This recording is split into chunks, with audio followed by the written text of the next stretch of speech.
Nibyo reka mbasuze kandi mbifurize kugubwa neza mbone kubaha ikaze uyu munsi wa none tariki 12 z'ukwezi kwa kabiri kabisa, aho tugarutse muri studio tugiye kureba amwe mu makuru agezweho kugeza kuri ubu cyangwa se kugeza amagingo ngaya. Icyo usabwa gusa na kindi nuko uza kuba hafi mu by'ukuri, tugakomeza kugenda tubana. Ngira ngo mwamaze no kubona Barore TV aho twamaze noneho kubyoroshya mu by'ukuri kugira ngo ubashe kuba wakanda subscribe cyangwa se sabone. Hanyuma rero hano ni kuri Region Info. Reka rero ubundi nta gutinda cyangwa se nta gutinda mu makorosi, twe twinje mu makuru y'imirwano. Rero turaza kunyarukira aho bita muri Nyiragongo, haravugwa mu by'ukuri amakuru akomeye cyane. Aha turi mu ntara ya Kivu y'Amajyaruguru, ngira ngo murabizi muri ibi bice rwose, cyangwa se na hano twagiye mu by'ukuri tubasha kumenya benshi muri bamwe hari abamaze kuhagera, hari abatarahagera, ariko ngira ngo murahazi. Ahangaha rero mu by'ukuri biravuga ko hari abantu bamaze iminsi bashimutwa kandi hari n'abakomeretse. Ibi bigakekwa ko byabiri guterwa n'inyeshyamba z'umutwe wa 23 muri utu duce. Turaza kubigarukaho, turaza kwerekeza aho bita Kiri Manyoka ndetse n'aho bita Katwa. Utwo duce rero umenye ko turaza kunyarukirayo. Mufite amakuru akomeye cyane, imirimo mu by'ukuri itegura ifungurwa ry'ikibuga cy'indege irarimbanyije. Aya akaba ari amakuru rero yaje kumenyekana nayo kugeza mu by'ukuri kuri iyi saha, kuva ku munsi w'ejo masaha nimugoroba tariki 11. Ni ibintu byakomeje kugenda bimenyekana cyangwa se mu by'ukuri bigarukwaho, aho mu by'ukuri imirimo rero y'ifungurwa ry'ikibuga cy'indege ikomeje kugenda ikurikiranwa. Ese igihe cyaba ari ikingiki ngo tubone ikibuga cy'indege mpuzamahanga cya Goma gifungurwa? Ibyo turaza kubigarukaho. Gusa muri amakuru menya ko abitwa kabisa mu by'ukuri UN, umuryango w'abibumbye ishami ryabo MONUSCO, bari mu by'ukuri mu bagomba kugira uruhare muri ibi bikorwa. Nyuma y'amakamyo 10 yagaragaye mu mujyi wa Bukavu, ubu hongeye kugaragara mu by'ukuri indi diploma militaire y'abarwanyi b'utwe twa 23 umujyi wa Bukavu nanone ku yindi nshuro, aho mu by'ukuri bari kongera umubare w'abasirikare cyangwa se w'abarwanyi babo nk'uko bivugwa. Aya ni amakuru nayo tuza kugarukaho mu by'ukuri ku kongera umubare, ariko abarimo bazarando ndetse na FDN ndetse na FARDC bati murimo murigemurira mu by'ukuri imitutu y'imbunda zacu. Wazarando bavuga bati ubu ngubu duce turimo Karonge, Kakenge ndetse n'utundi tugiye dutandukanye tuza kugaruka hano muri Minembwe twamaze gufatwa tayari, abasore bamaze kutwigarurira. Turaza kugaruka ku bijyanye mu by'ukuri n'ibijyanye n'ihagarikwa ry'imirwano. Rero nanone amakuru yamaze kuba yamenyekana, perezida wa Angola ukomeje kugira uruhare rwose rushoboka mu bikorwa byo guhagarika imirwano ikomeje kugaragara hano ku butaka mu by'ukuri bw'Uburasirazuba bwa Repubulika ya Demokarasi ya Kongo. Hakorwa buri kimwe cyose gishoboka mu by'ukuri kugira ngo kuko intsinzi no guhagarika imirwano, abaturage bakongera gusubira mu byabo, ibashe kuba yagerwaho nk'uko aya makuru arimo kutugeraho kugeza kuri ubu ngubu. Ni ibiganiro rero mu by'ukuri bigomba guhuza abahagarariye mu by'ukuri amashyaka atavuga rumwe n'ubutegetsi, kandi nanone tukabonamo mu by'ukuri n'abatavuga rumwe n'ubutegetsi ku giti cyabo ndetse na guverinoma. Mu by'ukuri ibiganiro bigomba kuba birangajwe imbere n'umukuru w'igihugu urimo gutegurwa ahangaha, nabyo mu by'ukuri turaza kugenda tubigarukaho tureba uko byifashe. Rero niba mu by'ukuri ari tundi turimo wari urimo, ubwo biraza gusaba kuterekaho kabisa hano kuri Region Info, ubundi ugakomeza uturimo twawe, natwe tugakomeza urugendo rwacu rw'amakuru n'ibiganiro tugenda tukugezaho umunsi ku wundi.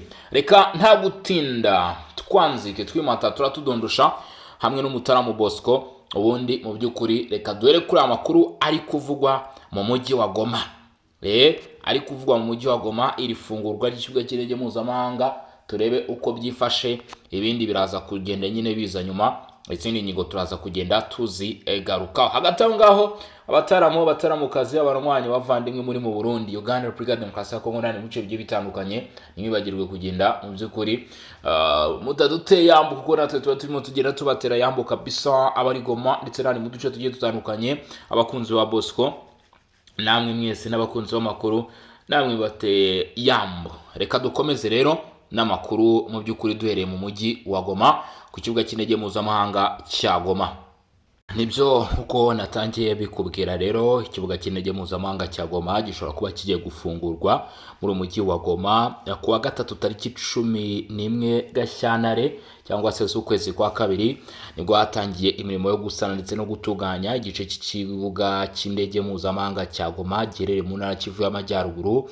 Ikibuga kimaze igihe kirenga umwaka kidakoreshwa n'indege zitwara abagenzi basanzwe kuko kiri mu maboko y'umutwe w'inyeshyamba za M23 ushyigikiwe n'u Rwanda nk'uko bitangazwa n'amakuru atangwa n'inzego zitandukanye zo mu gihugu ndetse no ku rwego mpuzamahanga. Muri iki gihe hari amakuru aturuka mu nzego za diplomasi avuga ko Jean-Pierre Lacroix François Lonadi, umunyamabanga mukuru wungirije wa Loni ushinzwe ibikorwa byo kubungabunga amahoro ku isi, ashobora kugera i Goma muri iki cyumweru mu ruzinduko rwe rw'akazi, ndetse uruzinduko hakazaba harimo no gusuzuma ndetse no kureba ishyirwa mu bikorwa ry'ihagarikwa ry'imirwano, kurinda abasivile ndetse no gufungura ibikorwa remezo bishobora kwifashishwa ndetse n'ibihugu mpuzamahanga ndetse n'imiryango itandukanye mu kugeza ubufasha burimo n'imiti ku baturage bagiye bahunga. Jean-Pierre Lacroix ni umudiplomate w'umufaransa wavutse ku itariki 2 Gicurasi mu 1960. Kuva mu mwaka wa 2017 yayoboye ishami rya Loni rishinzwe ibikorwa byo kubungabunga amahoro rigenzura ubutumwa bwa Loni hirya no hino ku isi, harimo na MONUSCO ikorera muri Repubulika Demokarasi ya Kongo.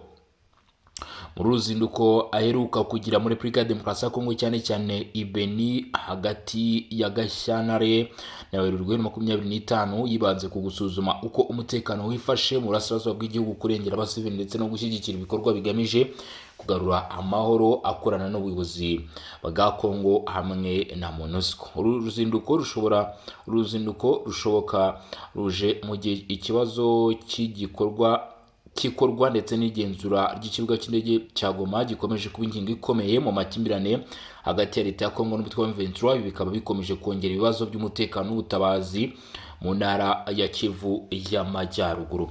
Ntabwo bizwi neza niba ibikorwa biri gukorwa mu by'ukuri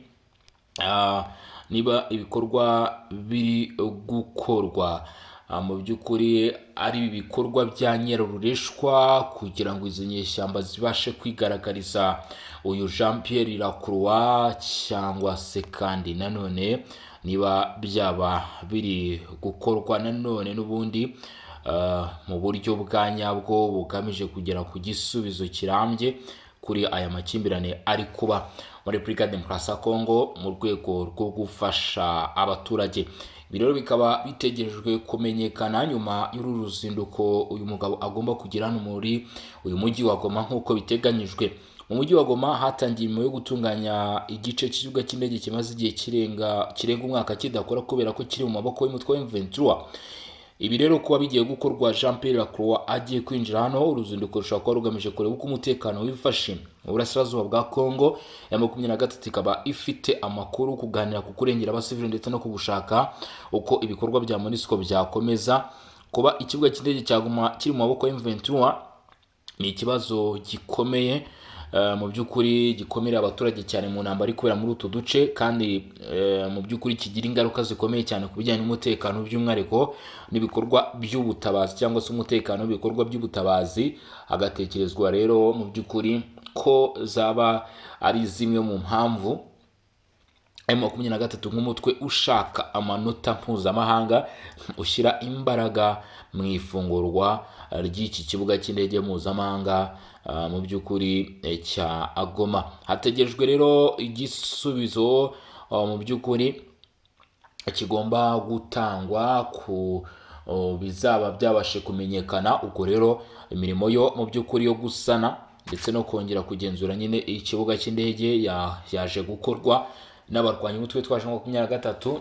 Ubwo turaza gukomeza kugenda dusuzuma tumenya ni ibiki biza gukurikiraho nyuma y'ibi ngibi, nibwo mu by'ukuri dushobora kuba twakubwira uti birimo biragenda gutya na gutya. Ngira ngo murabizi ko rero tudakora amakuru ubwo tukugezaho amakuru biba biri kuba cyangwa se biba bikomeje kugenda biba. Ngira ngo ubwo murimo murabyumva Hanyuma rero dukomeje n'aya makuru yacu akomeje kugenda avugwa, reka dusimbukire mu by'ukuri kuri tariki ya 18, ni itariki iri imbere ariko ngo igomba kubera ibintu bikomeye cyane. Angola yasabye ko habaho agahenge guhera ku itariki ya 18 Gashyantare.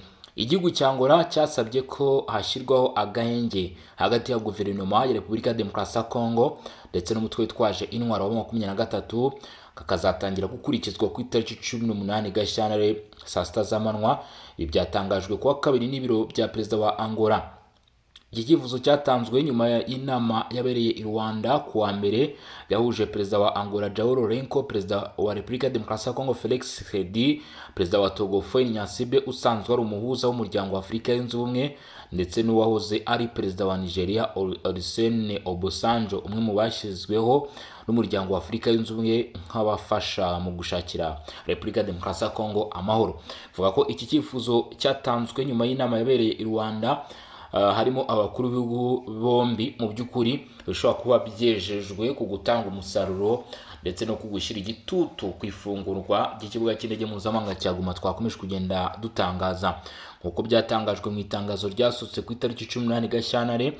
Mu by'ukuri ngo nibwo agahenge kagomba gutangira gukurikizwa, ariko hakaba hagitegerejwe rero imbaraga ndetse n'ubushishozi kugira ngo bimenyekane niba iki cyemezo kizashyirwa mu bikorwa nk'uko byatangajwe mu itangazo ryasohotse ku itariki 18 Gashyantare. Ngo nibwo rero mu by'ukuri ibi bikorwa by'agahenge bizatangira. Angola yanatangaje ko ku itariki yo gutangiza icyiciro cy'ibanze cy'ibiganiro hagati y'abanyekongo ubwabo mu by'ukuri nayo igomba kwigizwa hafi kugira ngo bitangire. Iki cyemezo gisobanuro iki mu rwego rwa diplomasi.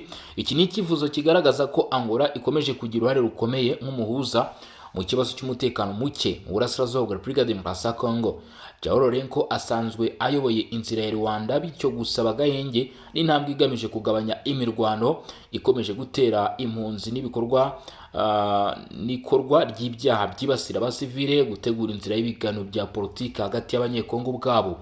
Kuba inama yarahuje n'abahuza b'umuryango wa Afurika yunze ubumwe nka Faure Gnassingbe, Olusegun Obasanjo, byerekana ko iki atari icyemezo cya Angola yonyine, ahubwo gifite umugisha wo kuba gishyigikiwe n'umuryango wa Afurika yunze ubumwe.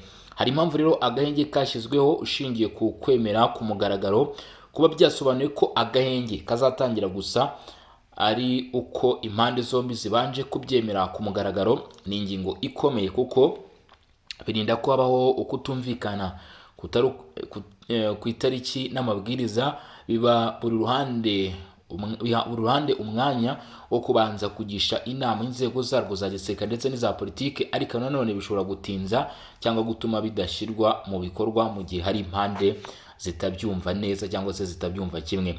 Hari inzitizi rero zishobora kubangamira aka gahenge. Nubwo agahenge ari intambwe nziza, hari ibibazo bishobora kubangamira kutizerana hagati ya guverinoma ya Repubulika ya Demokarasi ya Kongo na M23. Bishobora kukabangamira uruhande rushinja urundi kurenga ku masezerano.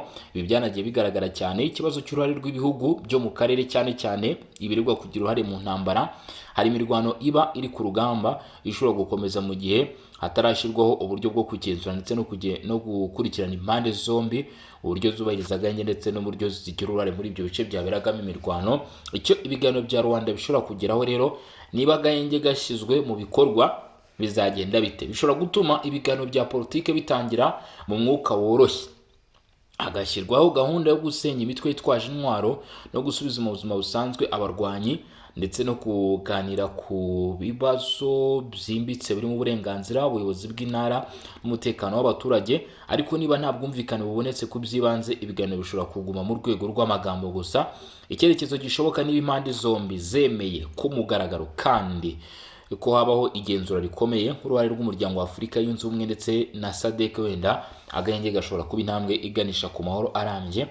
Niba hari uruhande rwigize nk'urwemeye ariko rukomeza ibikorwa bya gisirikare rwihisha inyuma, bishobora kurushaho gukaza umwuka mubi ndetse no gutesha agaciro inzira ya diplomasi. Mu by'ukuri icyifuzo cyangwa n'intambwe ya diplomasi igamije kugabanya imirwano no gutegura ibiganiro bya politike, ariko insinzi yacyo cyangwa se iki gitekerezo izashingira ku bwitange bw'impande zirebwa n'iki kibazo, ubushake bwa politike n'uburyo bwo kugenzura ko agahenge kubahirizwa. Ni amahirwe ashobora gufungura inzira y'amahoro, ariko nanone ashobora kudatanga umusaruro mu gihe hatabayeho kwizera ndetse no gushyira imbere inyungu z'abaturage. Ngira ngo muragenda mwumva rero kabisa uko biba bikomeje kugenda biba byifashe mu bice bigiye bitandukanye. Rero mu by'ukuri nanone hakaba hakomeje kugenda habera ikintu bita urugamba rw'injyana muntu, ari nabyo tugiye kuba twagarukaho mbere uko tugaruka kuri aya makuru ari kuvugwa mu mujyi wa Bukavu, kuko naho mu by'ukuri baravuga ko bitoroshye na gato. Abitwa Wazalendo bafatanyije n'igisirikare cyabo FARDC cya Repubulika ya Demokarasi ya Kongo, nyine tutibagiwe n'ingabo z'u Burundi FDNB, bakomeje ibikorwa by'imirwano mu gusubiza inyuma ndetse no guhagarika abarwanyi b'umutwe witwaje intwaro wa 23 ndetse n'amatsinda bakorana arimo Twirwaneho.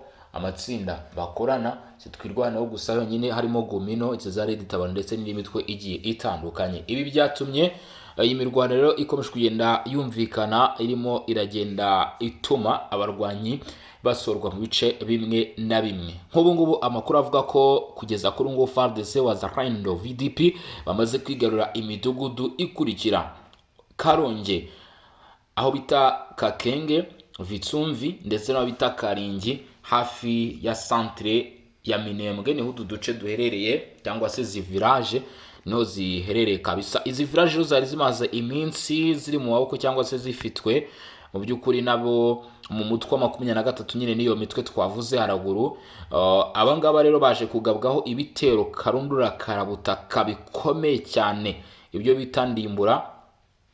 Ibi bitero rero bikaba byaje kurangira kabisa rwose mu by'ukuri aba bo muri 23 basowe muri utu duce twa Karonge, Kakenge, Vitsumvi ndetse na Karinga. Bikaba byabaye rero muri imisozi yo muri imisozi ya Hoplete yo muri Uvira ndetse iri hafi cyane na Minembwe centre, nk'uko dukunze kugenda tubikubwira. Tariki 11 nibwo mu by'ukuri imirwano yakomeje kugenda yumvikana, ndetse kandi nibwo insinzi yatangiye gutekerezwa ko yaba yabonetse. Insinzi nyine kuri iki kibuga, kuri kibuga cy'imirwano nyine cyahehe cyangwa muri Kivu ya Majyepfo kabisa. Ngira ngo murumva ko noneho ikiriho nuko harimo kubaho gushimangira ibyo bice byafashwe. Mu yandi makuru dukomeza ngenda nkubwira uko ibintu byifashe mu bice bimwe na bimwe. Ubu amakuru avuga ko muri Kivu y'Amajyaruguru ari naho tugenda tuzamuka, hari kuvugwa ibikorwa nanone bitari byiza muri teritwari ya Nyiragongo, biri gukekwa ko biri gukorwa n'abagize itsinda ry'umutwe wa 23. Ibikorwa ngo bikabirekeje ubujura bumaze iminsi bukorwa mu ngo z'abaturage ndetse n'amaduka agiye atandukanye agaragara muri ibi bice. Kivu y'Amajyaruguru, societe civile muri Nyiragongo iravuga ko mu by'ukuri akomeje kuba ibikorwa bibi cyane. Abantu bagera kuri 6 barapfuye, abandi 9 barakomereka, ngo bikaba bivuga ko ari na 5 bashimuswe muri iyi minsi rwose. Societe civile iramagana byimaze yivuye inyuma ibikorwa bihungabanya umutekano bikomeje gukorwa, avuga ko ngo ubujura bwibasiriye ibi bice. Ngo ubujura ndetse n'ibyaha mu by'ukuri bikomeje kwiyongera cyane cyane mu bice birimo nk'aho bita Kilimanyoka, aho bita Katwa, ndetse kandi ngo ibi bikaba bikomeje gutuma cyangwa se gutera ubwoba abaturage batuye muri bice. Ari nayo mpamvu basaba ko hagira igikorwa, ibikorwa nk'ibi ngibi mu by'ukuri bikaba byahagarikwa cyangwa se byashyirwa ku iherezo, kuko birimo biragira ingaruka zikomeye cyane ku baturage batuye utu duce, kandi n'ubundi basanzwe batorewe n'ingaruka z'intambara ikomoka kuri izi nyeshyamba z'umutwe wa M23. Mu yandi makuru nk'uko nabigusezeranyije, reka twerekeze mu mujyi wa Bukavu. Amatwi arimo urupfu ntago yumva, bati mukomeje kwigemurira rero FARDC na Wazalendo. Kubera iki rero ibi birimo biravugwa nyuma yaho mu mujyi wa Bukavu hagaragaye abandi barwanyi benshi cyane umutwe wa M23. Aba barwanyi rero bikaba bivugwa yuko cyangwa se byemezwa yuko ari abarwanyi baje gushyigikira mu by'ukuri baje gushyigikira ibikorwa by'izi nyeshyamba z'umutwe wa M23. Byagenze gute rero? Mu by'ukuri katurebe mu mujyi wa Bukavu nubwo hakomeje kumvikana amajwi asaba ituze ndetse no gusubukura ibiganiro by'amahoro, umutwe wa M23 ushyigikiwe n'ingabo z'u Rwanda nk'uko byemezwa n'imiryango mpuzamahanga ndetse n'uruhande rwa Repubulika ya Demokarasi ya Kongo, ngo ukomeje kongera ingabo n'ibikoresho bya gisirikare muri Ntara Kivu y'Amajyepfo nk'uko byagaragaye muri video yafashwe kuwa kabiri tariki 10 Gashyantare hagana ku isambu za mu gitondo hafi y'ahazwi nka TP Industrial Bukavu. Hagaragaye ingendo z'abasirikare n'ibikoresho bya gisirikare byimurwa bizwi nka diploma militaire mu ndimi za gisirikare. Wafashe iyi video yagize ati turi kuri TP Industrial ni saa 2 za mu gitondo kuri wa kabiri tariki 10 Gashyantare. Turamenya ko aba basirikare bagiye koherezwa mu kibaya cya Ruzizi. Ati twamaze kubimenya rwose. Aya amakuru yatanzwe n'abaturage. Ati ikibaya cya Ruzizi ni agace gafite akamaro gakomeye mu bya gisirikare mu busanzwe, kari hafi y'imipaka ya Repubulika ya Demokarasi ya Kongo n'u Burundi ndetse n'u Rwanda, gakomeje kuba ahantu h'ingenzi mu migendekere y'intambara iri muri aka karere ko mu majyepfo ya Kivu. Muri rusange iyi nkuru igaragaza ko nubwo hari abashishikariza amahoro n'ibiganiro, ariko ibikorwa bya gisirikare bikomeje kwiyongera, bikaba bishobora kurushaho gukaza umwuka mubi w'umutekano mu burasirazuba bwa Repubulika Iharanira Demokarasi ya Kongo. Rero hakaba hakenewe ingufu zishobora gutuma ibi bikorwa nk'ibi ngibi bihagarara.